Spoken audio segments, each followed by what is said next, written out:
क्या एक दिन में 40,000 का गुटखा खाते हैं खेसारी लाल यादव? आइए आपको इसकी पूरी जानकारी देता हूं। कौन ऐसा शख्स है जो भोजपुरी में सबसे ज़्यादा गुटखा खाता है? भोजपुरी के सुपरस्टार खेसारी लाल यादव ने गुटखा खाने को लेकर कई तरह दावे किए जाते रहे हैं। हालांकि इसकी सच्चाई किसी को पता नहीं है। वह गुटखा खाते हैं या नहीं, अगर किसी को पता होगी तो वह उनके सबसे बेहद करीबी शख्स होगा, उसी को पता होगा। भोजपुरी सिनेमा इंडस्ट्री के सुपरस्टार खेसारी लाल यादव को ट्रेंडिंग स्टार भी कहा जाता है। इतना ही नहीं, इंडस्ट्री में खेसारी लाल यादव को हिट मशीन के नाम से भी बुलाया जाता है। वह अपनी सिंगिंग और एक्टिंग के साथ खुद की बेकाबी के लिए भी जाने जाते हैं। खेसारी लाल की निजी जिंदगी से जुड़ी कई बातें अक्सर सुर्खियां बटोरती हैं, जिनमें से एक बड़ा सवाल ये भी है कि क्या वह गुटखा का सेवन करते हैं। कई बार खेसारी लाल के मुंह में कुछ चबाते हुए देखा गया है। इस वजह से ये सवाल उठता है कि क्या खेसारी लाल यादव गुटखा खाते हैं। इसको जानने के लिए उनके पुराने बयानों के बारे में जानना चाहिए। दरअसल खेसारी लाल यादव के बेटे ऋषभ यादव ने अपने यूट्यूब चैनल पे एक वीडियो अपलोड किया था।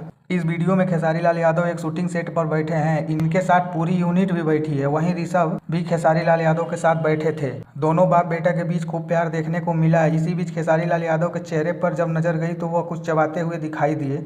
इसके बाद सवाल उठने लगा, क्या खेसारी लाल यादव गुटखा खाते हैं? तो आपको बता दें, कुछ पुरानी मीडिया रिपोर्ट्स के अनुसार और यूट्यूब पे मौजूद वीडियो के अनुसार खेसारी लाल यादव ने खुद एक बार कबूल किया था कि वह पहले गुटखा खाते थे। खेसारी लाल यादव ने इसको लेकर एक मजेदार वाकया भी शेयर किया। उन्होंने बताया कि वह अपने साथी कलाकार पवन सिंह के साथ मिलकर एक फिल्म की शूटिंग पे 40,000 का गुटखा खा गए थे। पवन सिंह और खेसारी लाल यादव शायद दोनों लोग गुटखा कभी कभी खाते हैं। ये बातें खेसारी लाल की शुरुआतों दिनों की हो सकती है, मगर हाल वर्तमान में भोजपुरी के सुपरस्टार कहे जाने वाले खेसारी लाल यादव गुटखा खाते हैं कि नहीं खाते हैं, पवन सिंह गुटखा खाते हैं कि नहीं खाते हैं, इसकी जानकारी नहीं है। लेकिन उनके बेटे के ऋषभ यादव के ब्लॉग में एक वीडियो में खेसारी लाल के मुंह में गुटखा जैसा चबाते देखा गया था। हालांकि ये गुटखा था या नहीं ये कहा नहीं जाता है, ये कहा नहीं जा सकता है। लेकिन आप लोग कमेंट में अपना राय जरूर दें, क्या खेसारी लाल यादव गुटखा खाते हैं या नहीं। आप लोग अपना राय जरूर बताएं। फिलहाल मैं इसकी पुष्टि नहीं करता हूँ।